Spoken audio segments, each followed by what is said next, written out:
Klaim alami rugi 139 juta rupiah, investor gugat pengelola industri Ecogreen Pekanbaru. PT Amazon Satwa Nusantara mengklaim mengalami kerugian material hingga 139 juta rupiah akibat maraknya aksi pencurian di kawasan industri Ecogreen Kota Pekanbaru. Perusahaan menilai kerugian tersebut dipicu lemahnya sistem keamanan yang dikelola PT Riau Mas Prakarsa. Kawasan industri tersebut berlokasi di Jalan Soekarno-Hatta atau Aringka 1, Kecamatan Marpoen Damai. Direktur Utama PT Amazon Satwa Nusantara, Kevin Irham mengatakan, perusahaannya mulai berinvestasi di kawasan tersebut sejak 2023 dengan membeli lahan, kafling, dan bangunan untuk kegiatan usaha. Namun sejak tahap pembangunan hingga perusahaan mulai beroperasi, aksi pencurian disebut terjadi berulang kali. Pencurian kembali terjadi setelah perusahaan resmi beroperasi pada Januari 2025. Kali ini, komponen kendaraan operasional berupa well pump mobil dibongkar dan dicuri di dalam kawasan industri. Menurut Kevin, seluruh kejadian tersebut telah dilaporkan kepada manajemen kawasan industri Ecogreen. Namun hingga kini ia menilai tidak ada tanggapan maupun pertanggungjawaban yang jelas dari pihak pengelola.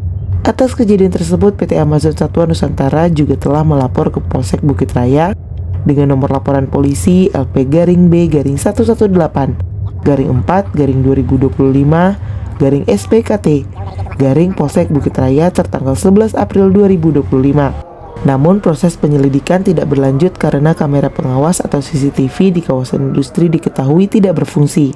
Merasa dirugikan, PT Amazon Satwa Nusantara kemudian mengajukan gugatan perdata wan prestasi terhadap pengelola kawasan ke Pengadilan Negeri Pekanbaru pada 19 November 2025. Hingga Kamis 15 Januari 2026, perkara tersebut telah memasuki tahap jawaban tergugat dan dijadwalkan berlanjut ke pemeriksaan saksi pada 19 Januari 2026. Kevin juga menyoroti kondisi keamanan kawasan yang dinilai tidak sesuai dengan penawaran awal.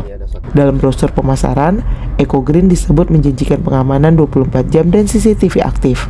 Selain persoalan keamanan, ia juga mengeluhkan kenaikan sepihak iuran keamanan dari semula Rp792.000 per bulan menjadi Rp1.346.000 per bulan.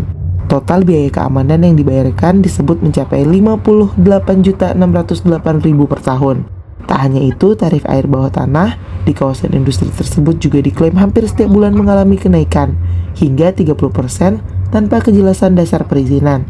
Kuasa hukum PT Amazon Satwa Nusantara, M. Yusuf Pane, menyayangkan sikap pengelola kawasan yang dinilai lepas tangan atas maraknya pencurian. Ia menyebut sebelum gugatan diajukan pihaknya telah melakukan somasi. Bahkan dalam persidangan awal, tergugat sempat menawarkan kompensasi. Namun hingga kini tidak ada kejelasan nilai maupun kesepakatan. Menanggapi gugatan tersebut, penasihat hukum PT Riau Mas Prakarsa, MHD Sanip Heri Sinaga menyatakan pihaknya telah membantah seluruh dalil gugatan dalam jawaban resmi di persidangan. Menurut Sanip, sesuai perjanjian, kewajiban pengelola adalah melakukan pengamanan kawasan secara umum, bukan pengamanan khusus terhadap aset masing-masing tenan. Terkait iuran keamanan, ia menjelaskan bahwa PT Amazon Satwa Nusantara baru melakukan pembayaran untuk periode Januari hingga Desember 2025 pada 18 Juli 2025, sehingga terjadi penunggakan selama 6 bulan. Ia juga menegaskan selama masa pembangunan, tanggung jawab atas material dan peralatan berada pada kontraktor, kecuali ada serah terima resmi kepada pengelola kawasan, yang dalam perkara ini disebut tidak pernah dilakukan.